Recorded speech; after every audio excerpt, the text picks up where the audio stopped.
Magical warfare can also leave the operator susceptible to energies.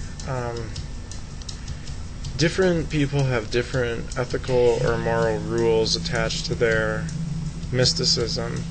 For example, there's the threefold law in some neo-pagan traditions where, energy sent out somehow mystically returns back to you times 3, or the Western idea of karma where, you're gonna get what you give kind of a thing.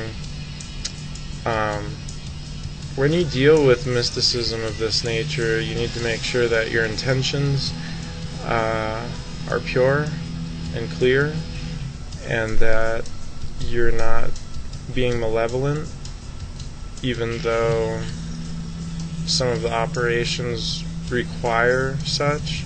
And remember, the mind doesn't distinguish between what it sees up in here and what it perceives from an experience allegedly about there.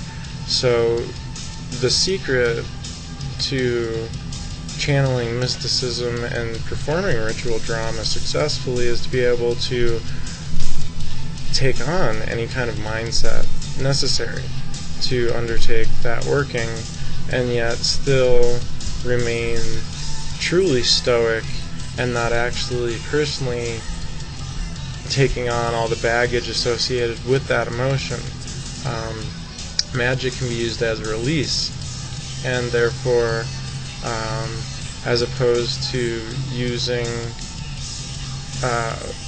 someone that doesn't deserve it, or taking it out on people or venting in ways that is unproductive, a lot of magical practitioners validate and justify the use of using mysticism to counteract those that are causing harm on them or whatnot.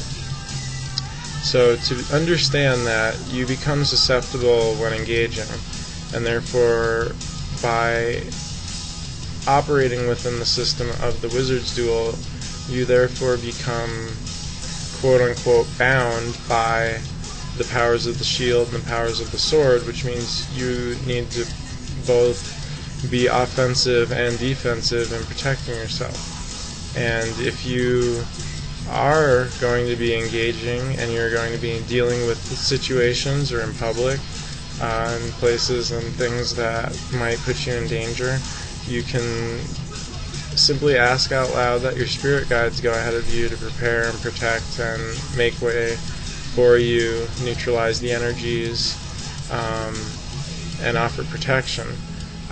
Stay grounded and alert, especially when dealing with stuff like this. The idea of curses so much are not... Now, negative energy does carry from emotion, and people do carry lots of negativity with them, but the idea of curses so much are people bringing things on themselves. And when you engage in the system of the magical warfare, a wizard's duel, you open yourself up to both the ability to attack as well as to be attacked.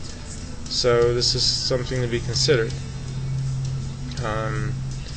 A lot of people that simply view the Necronomicon as nothing more than, a dark spell book with no Babylonian or Mardukite emphasis,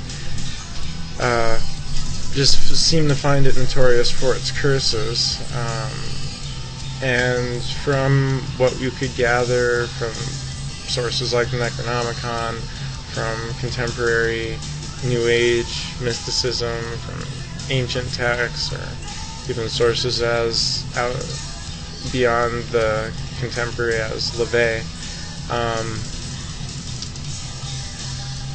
it seems that the essential key to doing any sort of curse or mystical attack is to basically focus and channel anger and negativity onto a target through a catalyst. And traditionally that catalyst becomes more and more powerful if it contains more and more energetic resonances belonging to the target. such as ancient texts have made references to strands of hair, nail clippings, and some people, once they start engaging in things like this, you'll find their attitude changes because they themselves start becoming more aware and cautious about where their own hail and nail clipping materials end up. Yeah, so it's interesting to watch with other people. Practitioners are also notorious for their use of waxen or wooden dolls to represent a target. And in many cases, the catalyst is tormented, profaned, dismembered. Your visualization abilities can definitely determine the effectiveness of such a working.